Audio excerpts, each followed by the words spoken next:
Welcome to MarineMax Pensacola. Today we're going to do a walkthrough of this 2020 Harris 230 Solstice.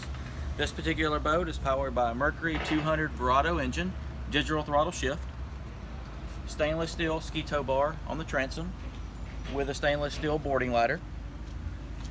This boat has the single lounger layout with plenty of seating here in the aft of the boat. Also provides a lot of storage.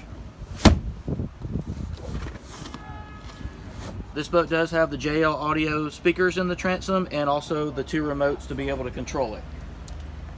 As we enter through the boat, you'll see the U-shape seating here in the cockpit. This does have the upgraded black acrylic table.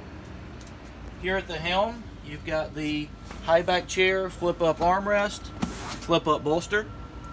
Does have the wireless charging system for your cellular device, digital throttle shift, push button controls, total lighting package, the upgraded large SIMRAD screen, JL audio. Moving forward, this is going to have the JL audio sub, in-floor ski locker storage, up in the bow, plenty of seating with flip down armrest. This concludes the walkthrough of the 2020 Harris 230 Solstice. Come see us at MarineMax Pensacola.